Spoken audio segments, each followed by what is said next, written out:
Good evening. I'm Stacy Korbelak. I'm the Assistant Dean of BEES, the Business, Economics, and Entrepreneurial Studies Department at Anne Arundel Community College. And I'm going to talk about the trauma-filled workplace tonight. A pandemic, George Floyd, an insurrection, inflation, Uvalde, etc. What a distressing 2 years we've had. Is it any wonder our entire workforce is suffering from PETS, or pandemic-era traumatic stress? Our exposure to these traumatic events has caused our brains to begin to look like a Google Earth image of the East Coast at night, creating adverse effects on our physical and mental health and general well-being. With trauma, the emotional processing center of the brain, or the amygdala, becomes overactive, leading to insomnia, chronic stress, irritability, and fearfulness. Trauma can also make the brain's memory center, or the hippocampus, shrink, making it more difficult to remember names, instructions, and directions.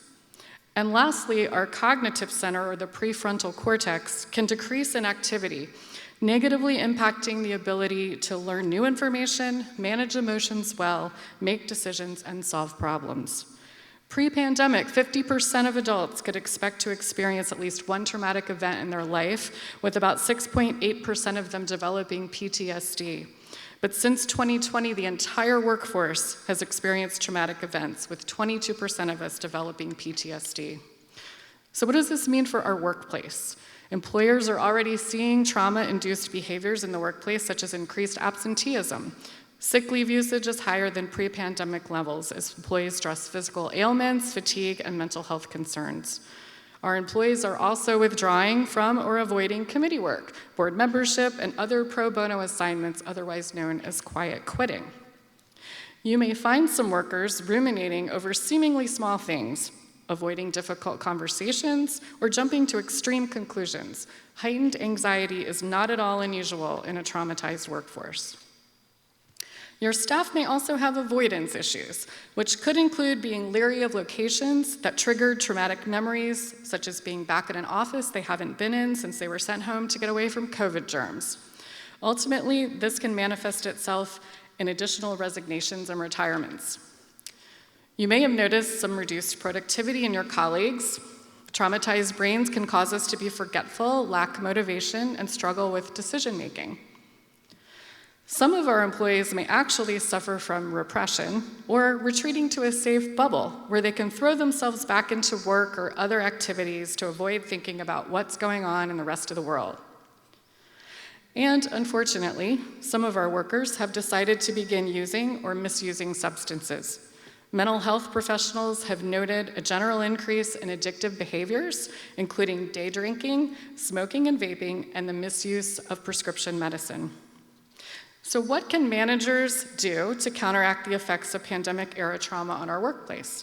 To start, take a fresh look at your leave policies and hours of operation. Does your staff really need those 20 days of vacation a year, or would they prefer an option to trade 5 of those in for 10 days working remotely in Miami Beach? And does everybody have to be logged in or seated at their workstation on the same days and times each week? Or would it be okay for your employees to occasionally work on projects at a time and place that better maximizes their productivity? Another option is to include life coaching in your EAP or employee benefits package. Coaching differs from therapy because it helps clients focus on today forward instead of delving deeply into the past. Look for coaches who are certified by organizations like the ICF. To help lower anxiety in your workforce, build pause and reflect time into the work week. Establish company-wide meeting-free hours and encourage your employees to use that time to do something that will help fuel their mind, body, or soul. We should also incorporate embodiment practices into the workday. When your employees were 100% remote, they were moving their bodies more regularly by walking their dogs or grabbing a lunchtime workout. Movement helps our healing process by providing stress relief and emotional regulation. We should have walk and talk meetings, lunchtime yoga, or just obey your Apple Watch and stand up to do a few power poses made famous by Dr. Amy Cuddy. They all help improve our trauma response. Lastly, create a welcoming office space. Adding plants, bursts of color, water features, art, music, and comfortable seating can help create a home away from home for your employees. These little touches have actually shown to increase productivity, lower stress, and increase morale. Navigating this pandemic-era life is challenging, both as a manager and a citizen.